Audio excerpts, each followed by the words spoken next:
Hey everybody, and welcome to another exciting edition of the OverMark Podcast. I'm one half of your co-host TJ, and speaking of co-host, we got two of those, right? Here he is, folks, the man who lives his life by the immortal wisdom of George W. Bush. Fool me once, shame on you. Fool me once, you can't be fooled again. That's right, he's a philosopher at heart. He's beaten the Final Fantasy VII Remake more times than any functioning adult should admit out loud, and yet somehow still finds time to remind us that we stink and wishes it was 1999 every single day, back when wrestling was hot, Y2K was supposed to kill us, and Limp Bizkit was still topping the charts. And of course, let's not forget, depending on which truck stop you ask, he may or may not be known as the Lot Lizard King. It's my co-host, Dave. Oh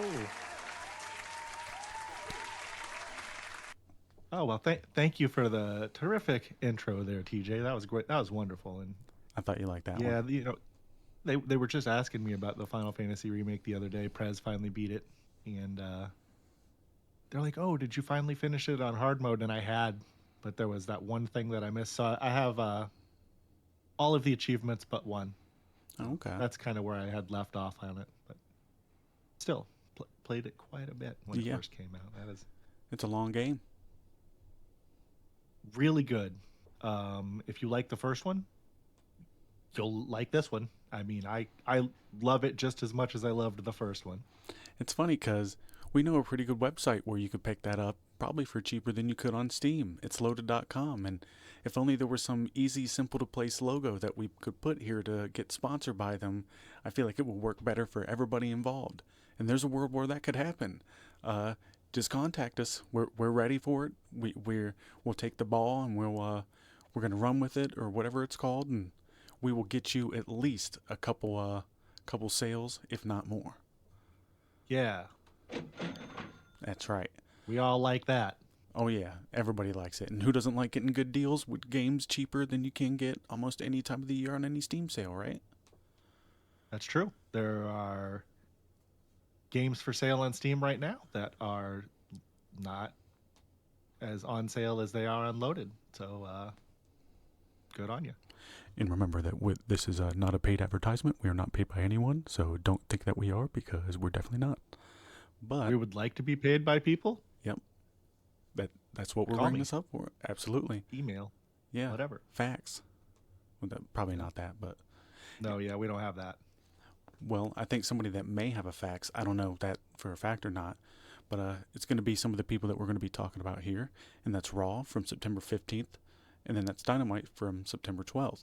And we got a little bit of news, like we always do. But before we jump into that, you can follow us on our social medias for more OverMark content. You're reading the other episode. You said the 12th? Well, if I did, he means the 15th and the 17th, you guys. It's okay. Don't judge. We're not perfect around here. I got him all sidetracked with that goofy Final Fantasy talk. Huh. I don't know. I feel like I said the 15th and the 17th.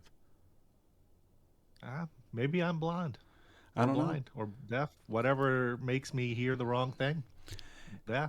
We can do a little betting thing right here, and then we can see who was right if I actually said the 12th or not when we go back, because there's a good chance either way that I may or may not. I can't tell you for a fact if I did. I guess that's the beauty of never being able to remember anything.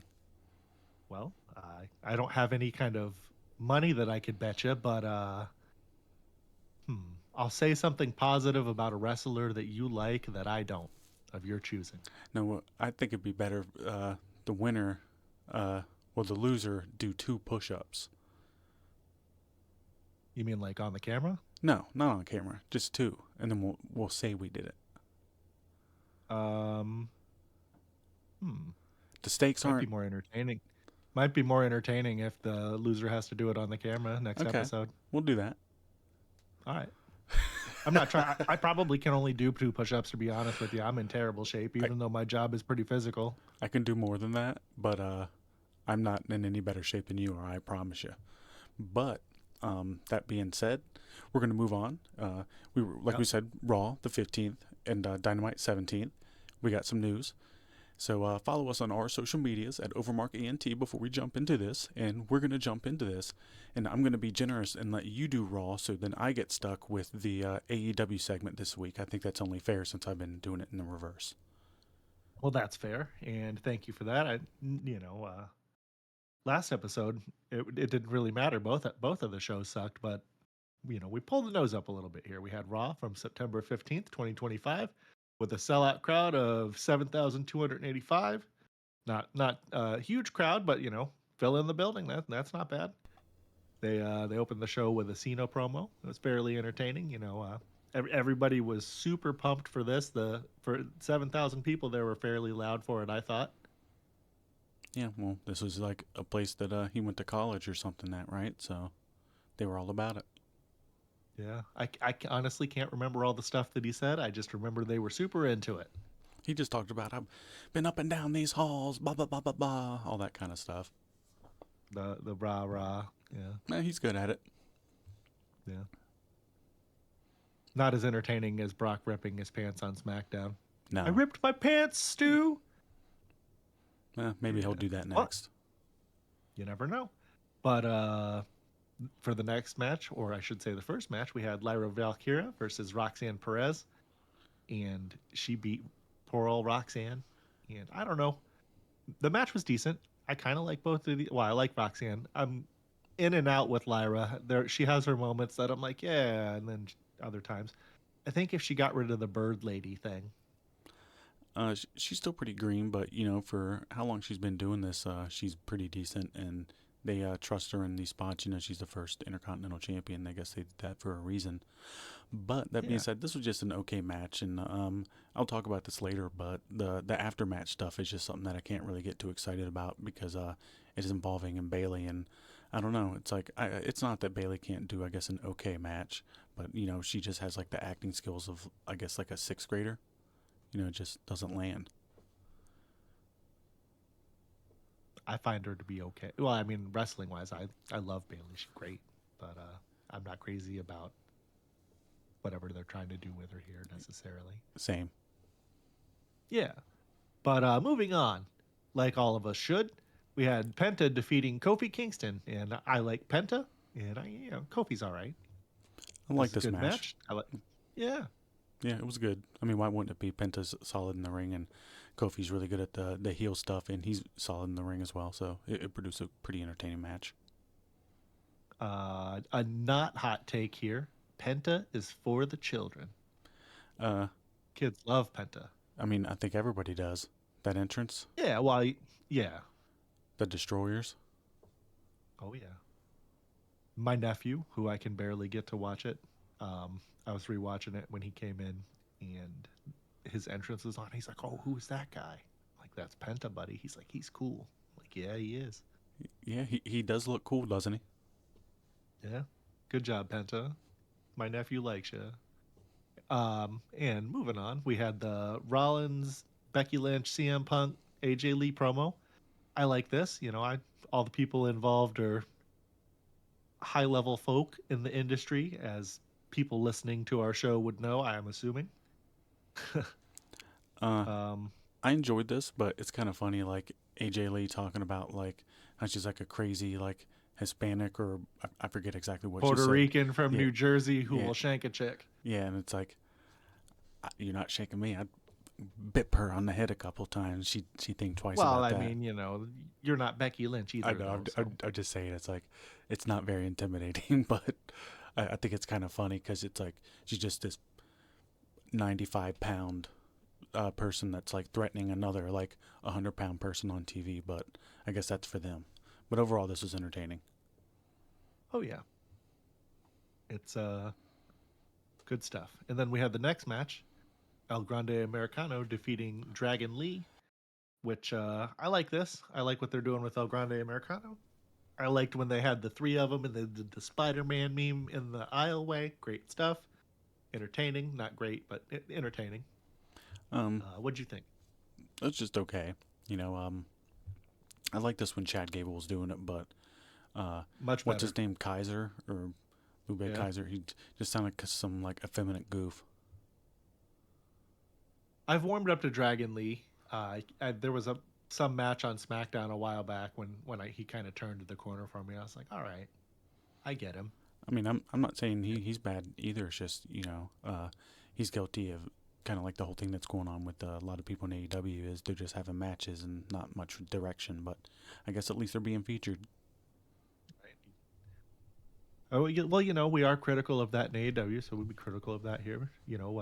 I guess the story of this match, moving it forward, is the El Grande stuff, and Yeah. Dragon Lee's just Yep. kind of you know, also featuring. Yep. And then next match we had Stephanie Vakir defeating Kyrie Sane. I like this, and I know some people don't like Kyrie, but I do, and I got mad love for Stephanie. So this was good for me, and I like all the little silly stuff that they're doing with Asuka and Io, and this is all leading somewhere, and hopefully it doesn't lead to us having a goofy finish in the pay per view this weekend. Oh shit, Yeah. Tomorrow. that's this weekend, isn't it? Yeah, Tomorrow. tomorrow. Yeah. This is. Oh, today is Friday. I'm Yeah. I'm dumb. I was thinking it was Thursday for some reason. Well, Yeah, it's because we normally do this Thursday. But I tell you what, I hate to be a broken record, but this wasn't anything too crazy, you know? It was just a match, and I don't feel like they had that great of chemistry. It wasn't a bad match by any means, but it's just, it just wasn't that smooth. yeah. It entertained me more than I was like wowed by the wrestling in it. Yeah, that's fair. Yep. And then we had the main event, which is Braun Breaker and Bronson Reed defeating LA Knight and Jimmy Uso. Um, I just like what they're doing with the story with all these guys. I wonder what's going to happen with LA Knight. Is he going to get involved this weekend on the pay per view? You think? Maybe help or hurt the Usos? Who Well, knows? well, they shook hands, and then he ended up BFTing him or whatever, so I guess he ended up getting him back for what he did for him the week before. But I like everybody involved. It's just this is the same crap that they've been doing for ever since WrestleMania for the main event of every single Raw, you know. And it's also Yeah. the open promo to set this up. It just kind of getting old after a while, and I wish it was kind of a little bit different of a formula, and that kind of leads into my rating later on in the show because I'm feeling just kind of bored by this very similar show, and I'm just feeling like I'm watching the same exact thing every week. Yeah, I get that. Well, we're gonna go ahead and speaking of doing the same thing, we're gonna do the same thing we always do and do high point, low point. Mine was the CM Punk, AJ Lee, Becky Lynch, Rollins promo. This was kind of a promo class 101. All the young folks out there got to pay attention to what these people are doing when they're talking. Even if you don't like what they're doing, there are things that you can learn and pick up here. So, yeah. I What about you? I put mine as Penta and Kofi Kingston. I really like the heel work that Kingston does. I think he's funny, and Xavier Woods is pretty damn funny too. And for a show of a lot of people that kind of act the same, I feel like these guys at least, regardless of the wrestling or not, get the heel stuff pretty good. They do, and that's a solid high point. That's a nobody can hate on that maybe unless for some reason they don't like those two dudes who are both really good wrestlers and No, that's good at fine. their character work. Well, my low point was the El Grande defeating Dragon Lee. It's not really a low point. It's just I had to pick something from the show, so it's just it was still, you know, I'd call it more of a midpoint than a low point. But yeah, we got it is what it is. I get it. I talked about I wasn't too crazy about it earlier, and then I put Yeah. Bailey returning to help Lyra Valkyria to fend off the Judgment Day. I feel like Bailey's kind of just in this whole process of there's just a whole bunch of newer chicks coming around that I'd rather see more, and she's just there, and you already got a couple chicks that are there from the old guard to help get these girls over, and Bailey's just kind of some little bit of a goof. I don't know, just she she kind of is like Adam Page to me. It's just she doesn't feel genuine. Is that a result of poor booking so that it doesn't feel natural and it feels forced, or is it It's like her acting. Just when she opens her mouth, her not? Yeah, it doesn't land. maybe a combination of Yeah, the two. yeah, for sure. Yeah, that Hey, was I'm my just low trying to give her point. the benefit of the doubt here because we've both seen her be good, even Yeah, great. So yeah. it's just Well, I'm just not enjoying it right now. that's right. Well, speaking of enjoying it or not, what did you give the show for a ranking? A 4. That it just feels like the same show every week to me, man. I'm not enjoying it. I don't know what they can do right now to get themselves out of this same formula that they've been doing. But I mean, all their shows, unless they do a thing where they have talents mixed from both shows, that always seems to be the best shows they do anymore. But if it's not that, these shows are just the boring same old stuff. Well, that makes me kind of question what I gave it. I don't know. I gave it a 6. I felt like it was, a little bit above average. Yeah, what we've been seeing lately hasn't been so great. So maybe this being kind of better than what we've been seeing a little bit Yeah, I don't know. made it feel a little better. I don't know. I mean, you look over this. So you got the Rollins and the Punk thing. So you like that. Yeah, I really like that. Vakir versus Zayn's nothing too crazy. And El Grande versus Dragon Lee's nothing too crazy. And I feel like the main event's nothing too crazy. Penta versus Kingston, it was good, okay, but nothing mind blowing. And it's nothing that's like, I gotta see this again next week. And Valkyria versus Perez, it was just kind of a match, it's it's nothing that Yeah. like All right, you hell, can you fine, can miss fine. You talked me into it. We're changing it from a 6 to a 5. it. It's just an average show. That's the first time we ever did that on the fly change. Yeah. Well, we're doing it live, as that one guy said. I can't remember. He was a dickhead. Well, we're doing something else live here. And oh man, that was Sean Hannity, right? Or was that Hannity? I forget his name. It's like we're doing it Let me, live. let me But Google it real quick. well, while you do that, I'm gonna start talking about AEW Dynamite that was on September 17th, and they did a little bit more tickets than they did because they weren't at the ECW arena anymore, which they've been doing 900. Yesterday, or sorry, not yesterday, but Wednesday, they sold 3,398, and they had a setup for 3,498. I'm sure they sold it out or were very close. But anyways, we're going to jump right into these quick match results here. So we got Adam Page and Kyle Fletcher, and they did a contract signing. And I actually like this, but it's because the rest of this show is so fucking terrible that this, at least being booked seriously, to me is good. But sorry, I got to get a drink. But yeah, Adam Page to me, he just preaches to everybody. I hope you do it by yourself, is what he kept telling Kyle and all this other stuff. I'd be like, fuck you, Yeah. man. Why do I care what, like, you burned this guy's house down and you shot a syringe up into his mouth. Like, I'm supposed to listen to you about being some kind of, like, moral high ground, Right? Yeah. But Kyle Fletcher's good, man. He was great on the mic on this segment, and he's definitely he's the most improved wrestler, I think, out of any company right now this year. Yeah, I mean that's really fair. Both physically and He's taking it seriously. all of the others. Yeah, most improved for sure. He's just good Absolutely. on you, Kyle Fletcher, because he used to just kind of be like a skinnier kind of like he looked like Yeah, he's a kind of a dweeb. dork. There was a point in Yeah, time where him and Daniel Garcia looked similar in build. yeah, You remember that? And then all of a Yeah. sudden, he's like 2 times the size of him, and he's a better wrestler than him, and he can talk better than him. And they were at the same point, same position on the show. But overall, yeah, we're gonna move on here unless you got anything to add to the Fletcher thing there. No. Moxley versus I was Roderick gonna- Strong. Man, That's it. Nothing. I, I'm tired of saying the same thing every week, dude. Yeah. Why do we got to keep seeing this motherfucker? Well, not only that, it's like I don't have to see him against Roderick Strong. And let's not talk about him anymore. We got Bobby Lashley defeating Toa Liona. This wasn't a bad match.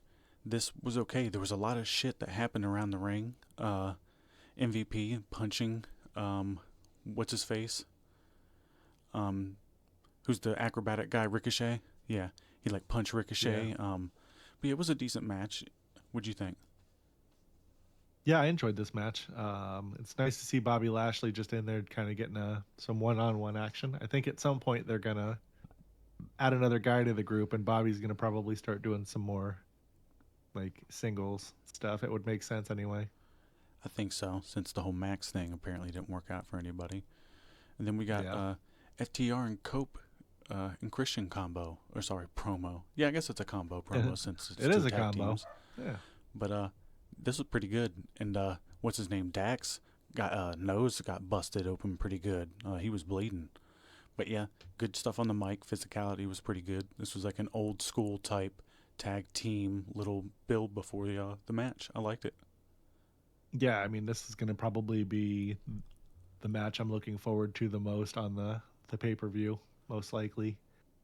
I liked Christian coming out there, and he's like, well, 500K doesn't mean a damn to me because I'm rich. And then he Yeah. just instantly starts hitting him. I'm like, hell yeah. Yeah, that was pretty good. I like this segment. And something that I'm sure we both weren't too crazy about was the Young Bucks defeating Juice Robinson and Austin Gunn. They got these guys paired up because their normal partners are hurt, you know? Yeah. If you look at me right now, this was like me, literally like almost like an impression of me in real time watching the match. But it's like just like it's like you're like fighting, like you're trying to look up, but them eyes are just dropping at the same time. It's like, oh shit, all right, it's finally over. But I like Juice Robinson and Austin Gunn, but the Bucks are only capable of having one type of match. And their work, like in the back and their promo stuff, really hasn't been too bad lately.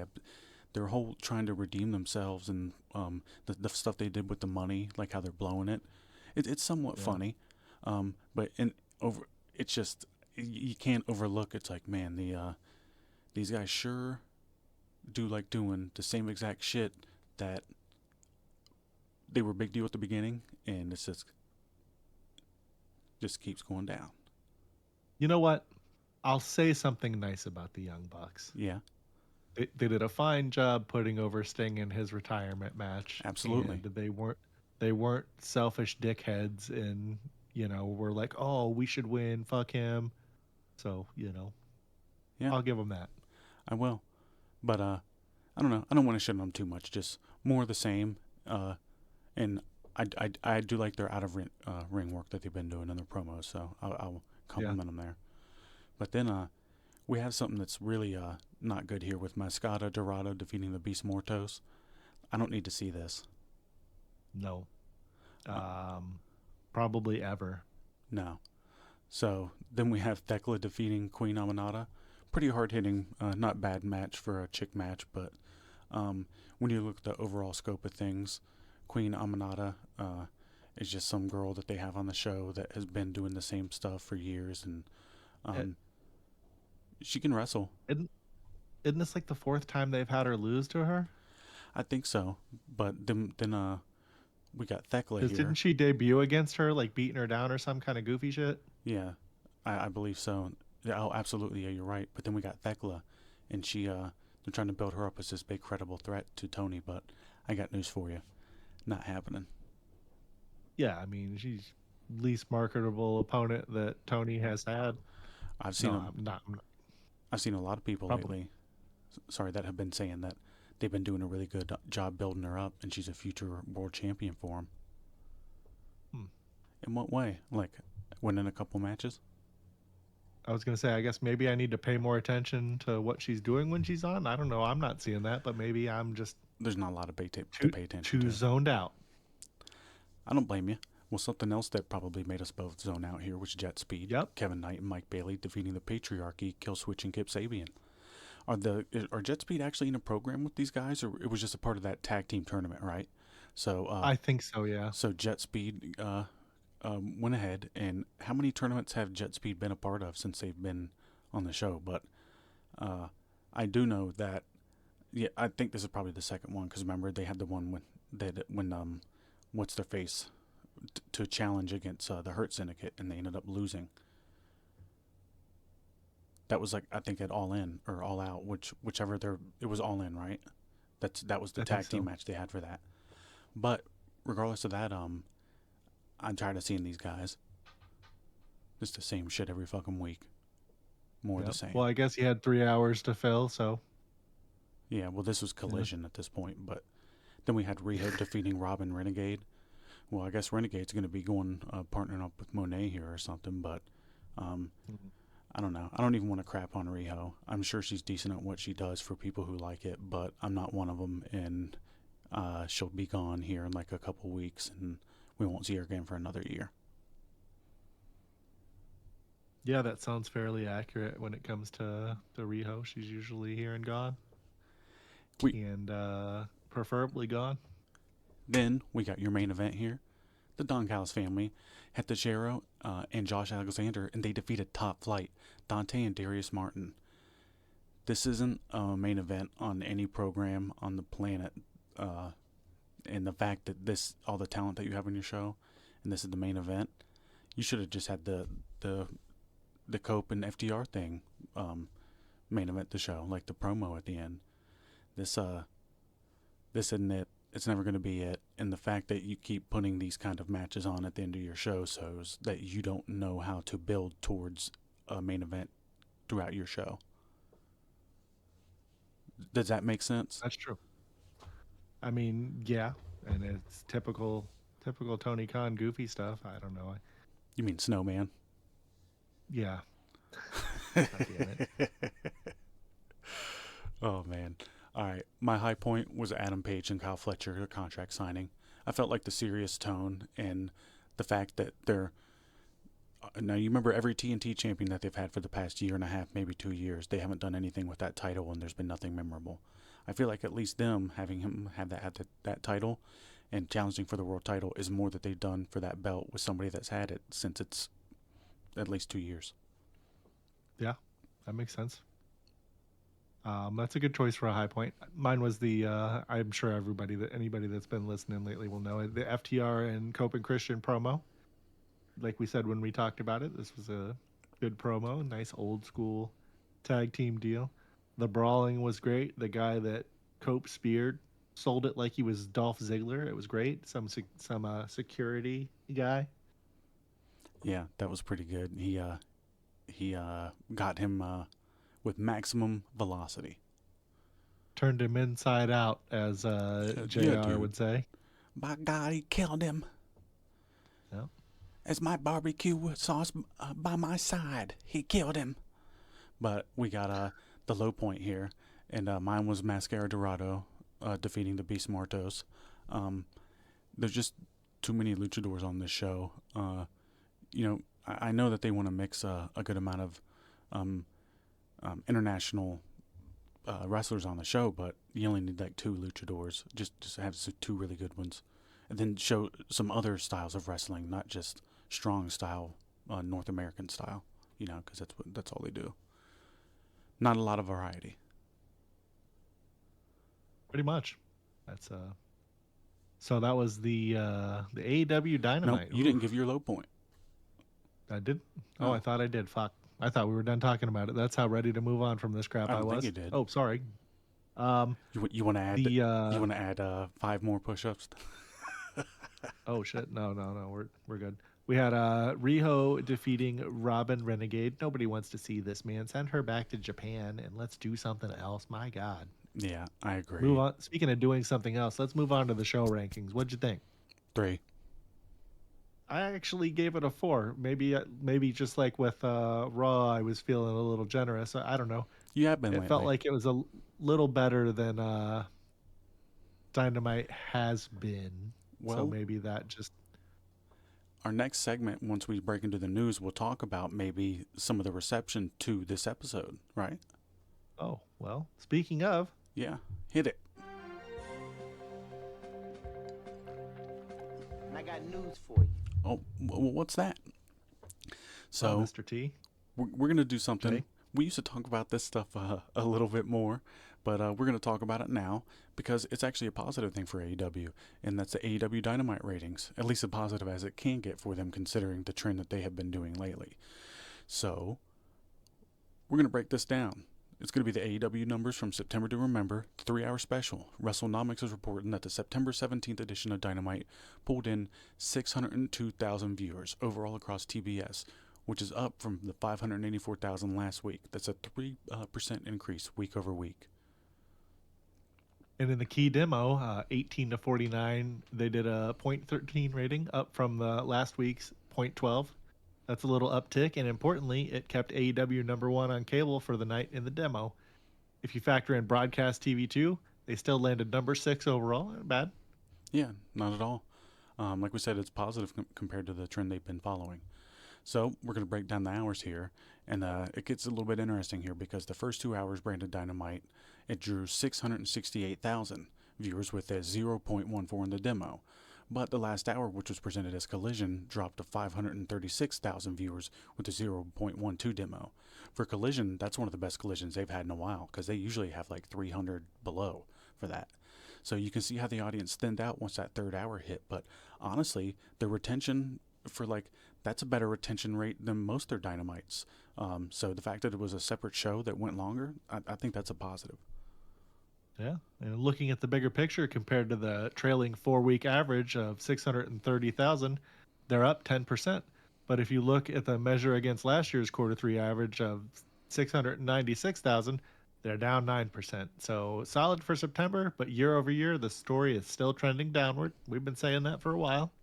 Yeah, and August actually showed a small positive swing, averaging 700K compared to the 680 last year, at a 3+% gain. So that's pretty good. They haven't had one of those in a while. But Yeah. if they're going to hold that audience for those 3-hour shows, that's going to be a struggle. And that third hour is still where fans are starting to check out. But Yeah. I don't know. I still feel like overall, compared to the usual Collision, like if you're just looking at that as in the Collision hour, it did great. I mean, Dynamite. No, so the last hour Oh, was, yeah, no, was no. Collision. So I just mean, if you just look at the Collision number, that's super positive. Even Dynamite was up Yeah. compared to what it was last week, but the last 2 weeks it's been pretty poor. So I don't think there's any negative that you can draw out of this except for the fact that they are down year over year. But they're that in everything, and I feel like most companies are right now. Wrestling isn't looking good Yep. for both companies. So viewership was, like we said, 602,000 for both shows. That demo was 0.13, which got them number 1 in the night. So, I mean, how could Well. you argue with number 1 in the night for the demo? That's the goal. Right? Can't hate on that. Nah, That's and we're not going to hate kind on of it. what that's what they call the target demo. Oh, Yep. they do Well. that, don't they? Speaking of AEW, AEW is gonna try to counter run WrestleMania 43. So here's the latest chess move in the never-ending WWE versus AEW war. Tony Khan was asked straight up on the all-out media call about running a show head-to-head with WrestleMania 43. You know, the one they're shipping off to Saudi Arabia. And while he didn't outright say, yes, we're doing it, he did confirm AEW is planning a huge show here in the U.S. for spring 2027. And it's not just another Dynamite taping. That's Tony planting the flag. Yeah, let's be real here. That's the kind of move that you make if you want to send a message, because they've been messing with him, right? So WrestleMania Yeah. 43 is already pretty controversial. It's the first Mania outside of North America, and it just so happens to be in Saudi Arabia of all places. WWE is counting on the spectacle, the payday, the government support, but there's also a huge part of the fan base that's turned off by the location for obvious reasons. AEW is running a massive stateside event at the same weekend. If they do, it would be like a pretty big play for Tony. It would finally be his way to kind of bite them back, because a lot of people aren't going to go over there. Yeah, and look at the short-term precedent. Both AEW and WWE are already going head-to-head on September 20th, which is tomorrow, all out in Toronto with a 3 p.m. start time because he moved the time, and WrestlePalooza and Indianapolis at 7. Both sides are loading up, but this is a 2027 idea. That's a bigger swing. That's AEW saying, while WWE's in Riyadh with oil money, we're going to give the fans something they can actually travel to without selling their soul. Now, whether they can pull this off or not, that's a different question. A huge show could mean another Wembley. It could mean Madison Square Garden. It could mean Vegas. But if Tony's smart, he'll kind of double down on the fan-friendly angle. Tickets regular people can afford, easy travel, a card stacked with dream matches, because that's how you counter-program WrestleMania without trying to outdo WWE during WrestleMania. And Yeah. I don't think that's possible. But there's a chance they could do something pretty big here. Yeah. Fans wouldn't need a passport or a $2,000 flight or a political headache to go to. Yeah, that's definitely true. WWE is going to be charging $6,000 just to sit ringside at WrestlePalooza next month or tomorrow, right? Oof. Yeah. Yeah. So not next month. That's a small. No, it's good. That's a small month, and they're going to be charging over $70,000 for WrestleMania 42 ringside packages, which I think that's both nights. Hopefully, AEW has a chance to kind of hit them where the sun don't shine, if you know what we're saying here, where they're going to need to wear a cup if they're going to want to protect themselves. It will be tough to really compete with WrestleMania, especially if they were over here. You wouldn't do it. But when you think about it, there's a whole week that's built around WrestleMania, right? So all these indies are there. The biggest indies on the planet are usually in the same town that they are, and they're doing their whole thing. That can't happen now. So they could all do it, like they could still do the same thing and just wrap it around AEW. And if they did like a big arena, and they priced the tickets fair, and they actually had like a good build to something, it would be their chance. WWE and AEW for the past 6 years, there's been multiple times where WWE has literally been especially doing event stuff, here, we're giving you the chance. Take it, take us from us, we're sucking right now. We're doing a lot of bad stuff. And every time, AEW's never been able to capitalize. Nope. That's my take on it. Yeah, that's a pretty good take. And WrestleMania in Saudi is going to get dominated by questions about blood money, censorship, optics, kidnapping, holding people hostage. Who knows? AEW can grab the moral high ground and spin it as if it's the people's WrestleMania. Yeah, just the ticket price alone, and then actually just being over here, that combination, and if they had a good build, if those three things happen, they need something like that. They need it. It can't. Everybody will be back from being injured by then. Ospreay, Swerve. That's assuming that everybody can come back. With the way everybody wrestles, they could just get hurt again before. There's no guarantee. Yeah. Who's going to be hurt then is the real question. You'd want to have Kenny on that show for sure. I know we shit on AEW a lot, but we do the same thing with WWE. But I want them to do this. This is how you do it, So this would be awesome if they did this. Please do this. This is what we grew up on. Wrestling companies being predatory to each other to some extent. Hey, we're trying to be the top dog here, and we're going to do whatever it takes, even if it means putting you out of business to be top dog, and that's the goal. And I don't want any of these people to lose their jobs or go out of business, but to take that chunk away from WWE can have a chunk taken out. Yeah. Well, I think that being said, we got a chunk of something else that can be taken out here, and we got another. Oh boy. Yeah. We got something that a lot of people are going to like. I know a couple people that are really going to like this, and that's Joe Hendry being phased out of TNA ahead of his WWE full-time move. So, Dave, let's hit the Joe Hendry story. The guy that had everybody singing along this year and last year. He might about to be ready to pack them bags. Reports are saying that Henry's being phased out of TNA. While he slides more into WWE TV, basically he's under TNA contract, but the expectation is by early 2026 he's going to be full-time WWE. I believe in Joe Hendry. Whoa, what a coincidence. Where'd that come from? I don't know, somewhere. Who must have been magic or something. And let's be honest, this has been in the cards. Royal Rumble appearance, WrestleMania match with Orton, and that's not just a guest spot. That's WWE testing the waters, and TNA got their 4-month title run out of him, but WWE clearly wants him on their turf full time. And NXT's already laying it out. This past Tuesday, Bobby Roode shows up on Homecoming, gives Hendry the whole "kid, set your sights on the NXT title" speech. That's basically the company telling him where his next chapter is going to be headed.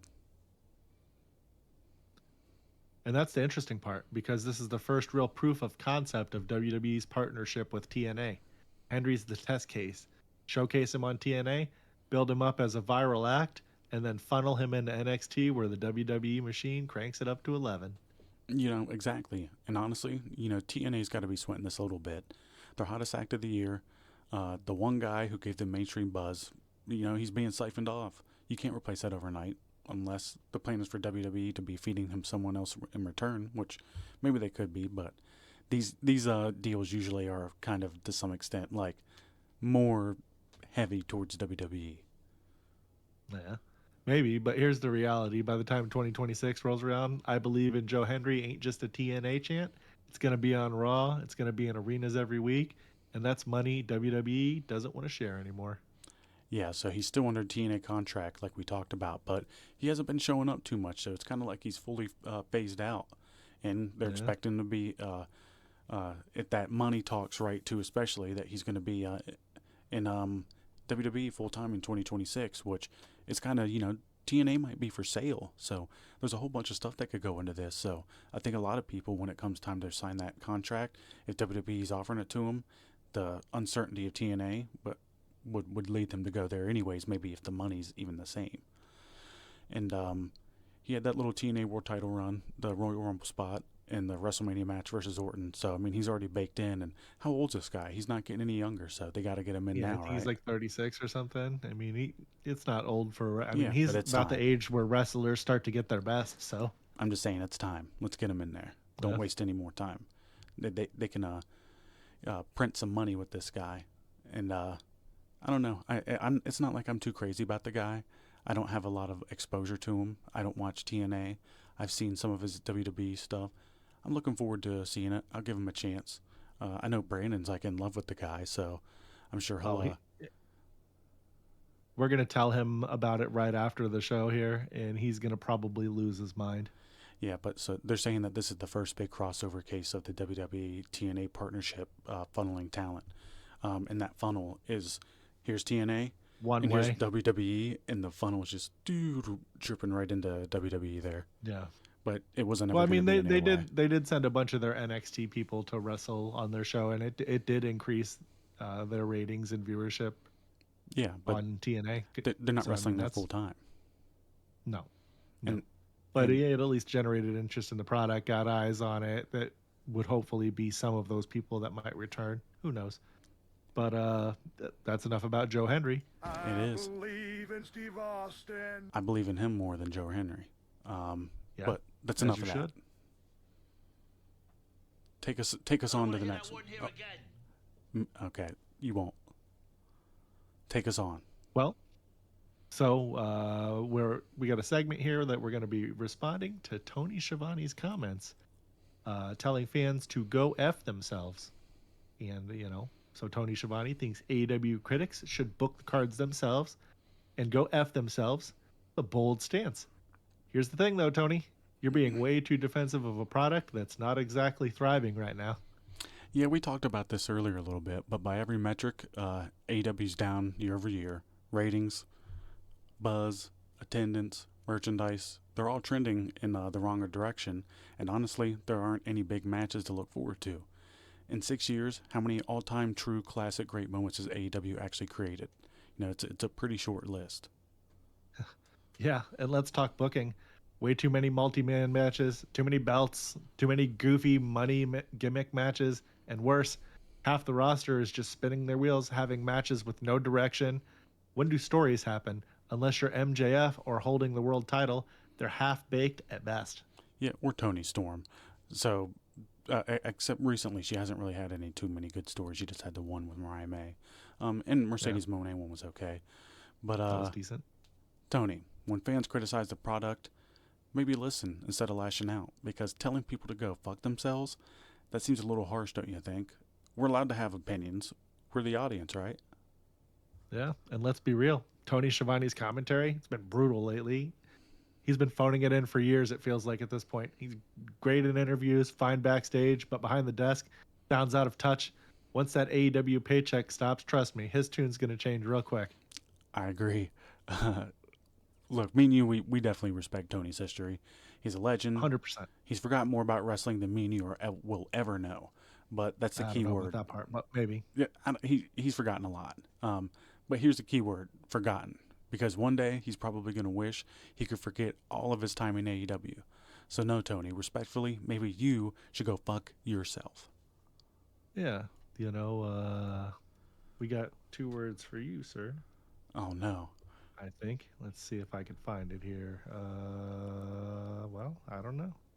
And I don't think so. I hate to be the bearer of bad news, but there was a point in time where they were averaging like 1 million viewers in 2021.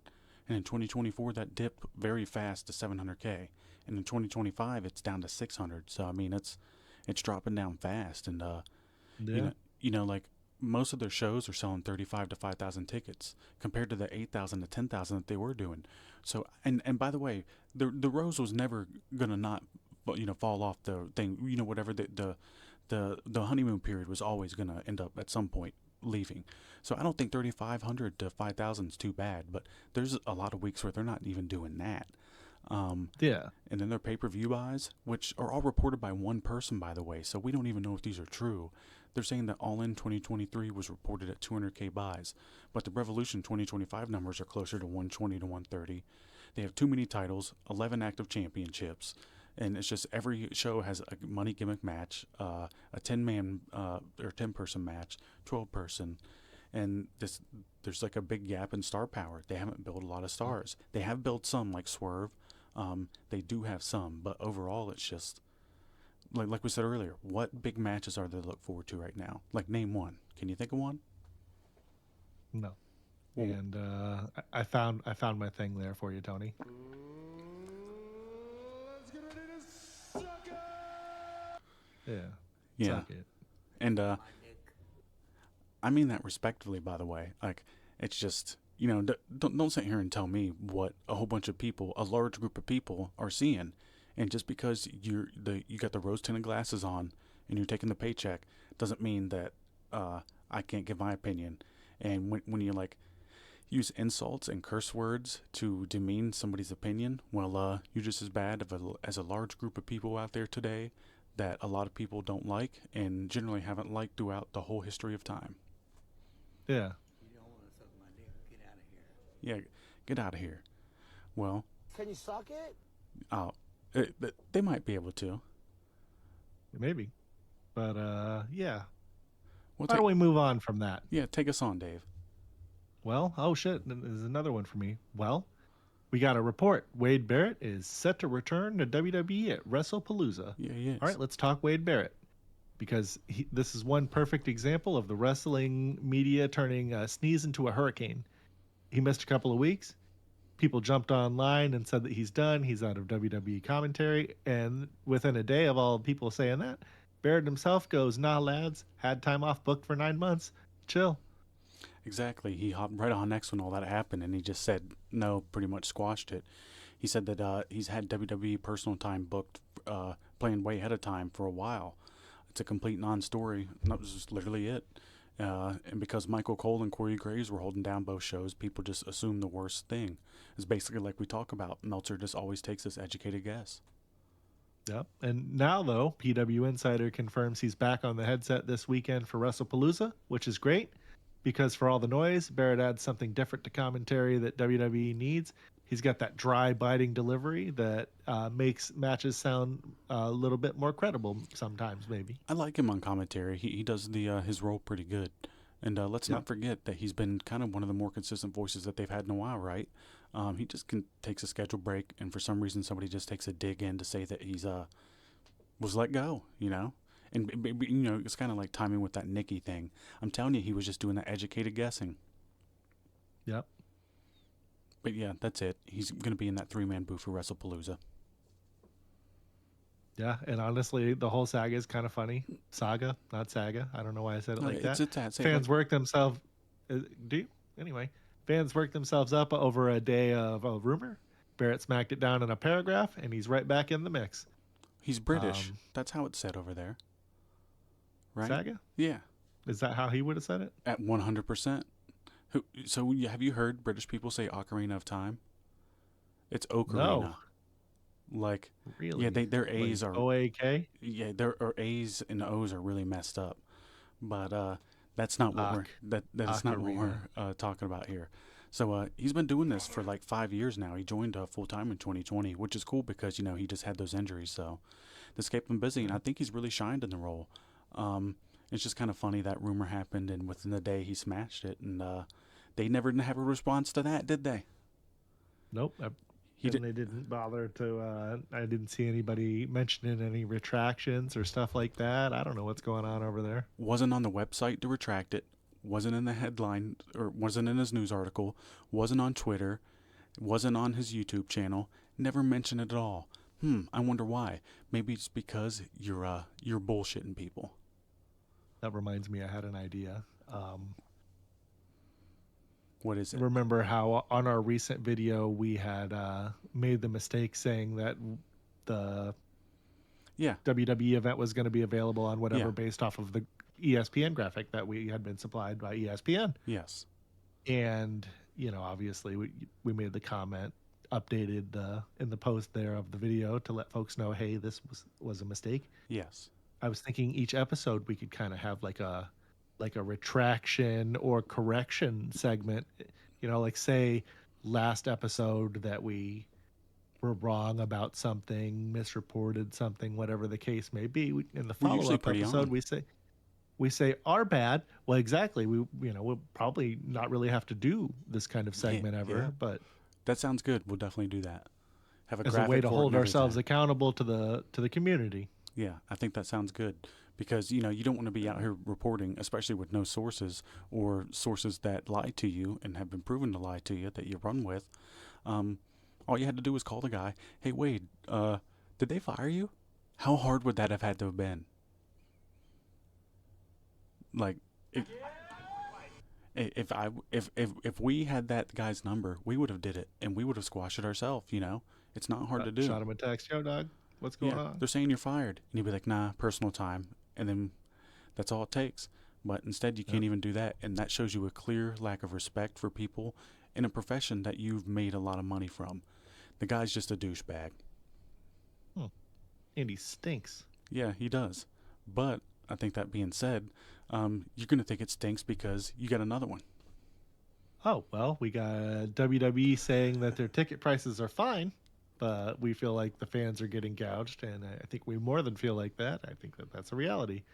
So TKO's COO, old Mark Shapiro, came out and said WWE ticket prices aren't too high.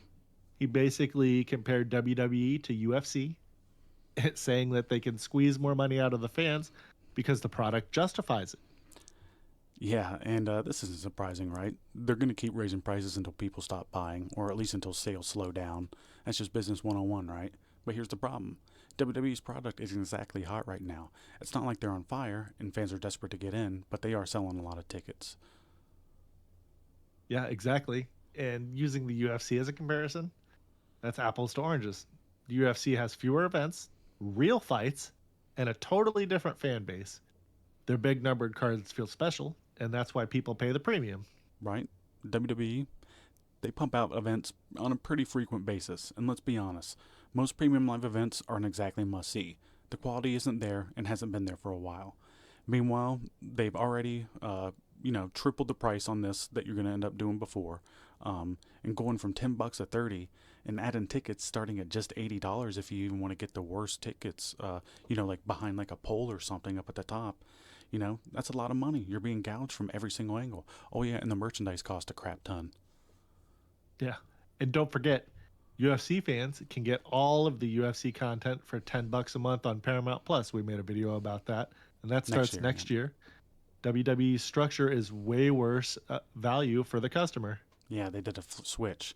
WWE was Yep. significantly more expensive, and now it's UFC's going to be way cheaper. But at some point, it's going to backfire. Fans aren't bottomless wallets. And if AEW ever gets its act together and they start putting out a more compelling product, they could be in the perfect spot to capitalize. If they do that one show that we were talking about earlier, that'd be perfect. But Yeah. WWE's cash grab strategy might just end up handing their competition some momentum. Yeah, Yeah. it's kind That's of true. messed up because in Orlando SmackDown, I think that's tickets that are going to be in a couple weeks, or a show in a couple weeks or whatever. The cheapest Yeah. ones you can get are $95 just to get into the door. In Cincinnati, even the cheap seats are 60 plus dollars. Some markets still dip down to 30 or 40, but they're not for good seats and they're not for a great town. And in Nah. some cities, the average SmackDown tickets are over $253 a pop, which is ridiculous, man. Um, and like we said, UFC is going to be way cheaper. Not the tickets, but just to watch the shows. So I don't know how they can make that comparison and act like this justifies it and everything can cost more when, by all realities, it's going to be somewhat cheaper to watch the UFC now, and they're under both brands. So just kind of a strange comparison there. Um, this guy's kind of speaking of douchebags, this guy kind of sounds like one too, wouldn't you say? A bit, yeah. Oh, yeah, I know who you're talking about. Well, Mark I Shapiro, mean? guess yeah, not great. He kind of needs to figure it out. You can't rake everybody over the coals forever. That said, I definitely was looking at tickets to SmackDown for next week. I'm only about an hour and 45 minutes from Orlando, so Yeah. Ashley's going to be there next weekend on Sunday. I'm going to go have a pizza with her at Giordano's. You're going to SmackDown together? No, Oh man, you I'm should. gonna I'm gonna go meet her on the Sunday. Well, no, she's they're doing like Disney and stuff the whole weekend, and Oh, they've okay. already got their whole weekend figured out. Yeah, Well, that's cool. But yeah. I think we got something else figured out here too, and that's Kevin Nash versus AJ Lee. Is mental health a wrestling promo or a real message? Oh boy. So AJ Lee's back on Raw talking about her time away, and she gets into her mental health journey. I don't know why I said it that way. Therapy, treatment, everything she's gone through. The crowd chanted therapy. Kevin Nash, he didn't like it. He said it came off like WWE was mocking mental health and turning it into a gimmick. Yeah, and we get where Nash is coming from. Mental health definitely isn't a joke. Everyone's got their That's own true. struggles, and when you hear fans chanting it like a catchphrase, I guess it can feel cheap to some extent if it's something that you're struggling with yourself, and we respect that perspective, I guess. Yeah. But I mean, honestly, here's the flip side. AJ has been open with her struggles for years. She's written about it in her book. She's lived it. She's done the therapy. So if she wants to use her platform to tell people, hey, therapy helped me, maybe it can help you, that's a good thing. That's advocacy. Exactly, and maybe before you go on your podcast and spout facts about some topic, you should actually know if the facts are true. AJ actually did go through therapy, and Kevin said that she didn't, right? So that's, we love you, Big Kev, but you missed on that one. Yeah. And there's more than one side to the coin. Nash is right to say mental health shouldn't be mocked, but AJ's side is she's free to tell her story. If her message is don't be ashamed to get help if you need it, that's positive, even if it doesn't land perfectly in a wrestling promo. It's just perspective. I'm sure a lot of people loved it. And at the end of the day, Yeah. we don't think that AJ Lee's promo was making therapy into a joke. We think that it was her saying that, I went through this and it made me better. And, that's a message that she wanted to give out there. So, that's somewhat powerful. It's important to her and she wants to share that message. It's, I guess some people would call it brave, I guess, in today's world, even though that's not necessarily something that I would think. And that's something that wrestling could use a little bit more of, not less, right? Sharing your message, what Yeah. works for you, your struggles, being a little bit more Yeah, open exactly. with the human side, because everybody thinks that these wrestlers and celebrities are invincible, but they're all going through the same stuff that we do. Yeah, they're just people with a job. Their job just happens to be entertaining us. And she's been open about being diagnosed with bipolar disorder. She literally wrote about it in her book about going to therapy and getting treatment. It's not like it's new. She's been advocating for mental health awareness for years. Y- It's just goofy. Yeah, and that Raw promo that she flat out said that therapy was a part of her journey, so it'd be weird if she was lying about it. And the crowd chanting Yeah. therapy, some thought it was support and some other people thought that it was mocking it, but I don't know how you could think that. Kevin Nash said that it felt like the WWE was making therapy into a gimmick. Nobody's making it into a gimmick. And he even questioned Nah. whether she actually did therapy. But the truth is, she did. And Nash is right that mental health, like we said, isn't a joke. But AJ Lee's side is just as real. She's sharing her story, and that matters. And you can't dump on somebody for sharing their message. Just can't. And just because you perceive something some way doesn't mean that other people won't see it that way, right? That's true. Yep. But It thanks kind for of giving us something to talk about, Big Kev. Your show's been providing us with a lot of content lately. We're huge fans, but that's an L take for sure. Yeah. I mean, Yep. From 1997, when I was 13 years old, or however old I was in 1997, it's still for life. I'm 43 years old. Yeah, it is. But that being said, we appreciate you, Big Kev, and we're gonna do some more of your content because we like talking about what you talk about, and it'd be cool. We love you. I'm gonna get him to sign this belt one day. So yeah, I'll meet him and I'll tell him that we're big fans, and he gives us a lot of content for our old podcast. Yeah.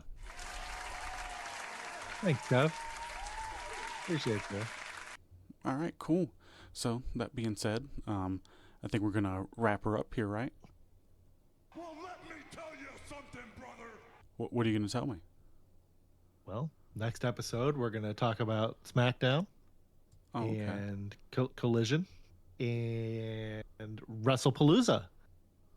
Really? And probably some kind of news. Hopefully it's good news. Hopefully we've got some kind of news to talk about. I'm sure between now and Sunday something of note will happen. Most Well- assuredly. Maybe we'll talk about it on Monday.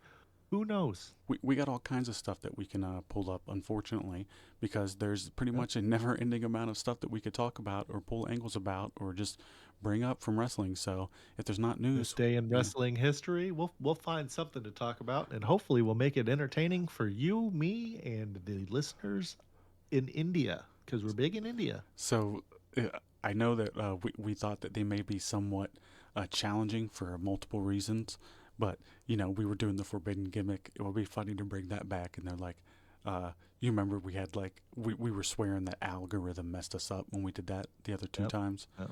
But I like doing the pieces that we work on, and I'm sure there'll be plenty to do. There's definitely going to be a lot of news from WrestlePalooza. We got the AEW show. I wonder if they're going to intersect each other for a while. I'm sure they will because the AEW show is going For on sure. forever. But that being said, I appreciate you, Dave. We're just we're chipping away, having fun doing this thing, Two dudes figuring it out. doing the thing. Yeah, That's right. yeah, and And I've been looking. I got one. Oh, go ahead. Well, keep that thought because mine's going to be fast. But you know that the podcast that I linked to you earlier, not earlier, but the other day with that one guy, and it was like spelled the title name wrong on the topic. He was talking about Nick Hogan, and he said he got his entire estate, and it was like spelled wrong. Yes. So I feel like we're doing fucking great. Like I feel like if that's the competition, like me and you, like we're shooting for the stars, man. Like we're gonna be up there and up there with The world is our oyster. yeah, we're gonna be up there with Hogan and Randy, in that cigarette boat, brother. Oh, I was hoping we'd be up with like Maven. You Oh, know. he's there too. But what were you saying? Well, we were talking about we're big in India. So I've got a new outro for us this week. No, I'm just kidding. I like that. But yeah, so we appreciate you like always at OverMark ENT, Twitter. We got a Discord. We've had one guy join it. I don't know if he's still there, but we're gonna try to maybe do some other stuff to kind of do a little bit more fan engagement. Maybe we'll try to do some watch-alongs. We're gonna do something. We're gonna figure out more ways to engage and get to know you guys and talk about wrestling in the process. But for now, until that happens, it's me and Dave against the world here in this OverMark podcast. How Jericho would say, this joint, this piece, this ma. But that being said, I'm out of here. Appreciate you, Dave. I appreciate you guys for listening. You sign us on out of here, Dave, and I'll hit that music when you're done. Much love, TJ. Much love, Overmaniacs. We'll see you guys next time. And How about if I know one when I see one? That's right. I think he would. And we're out of here.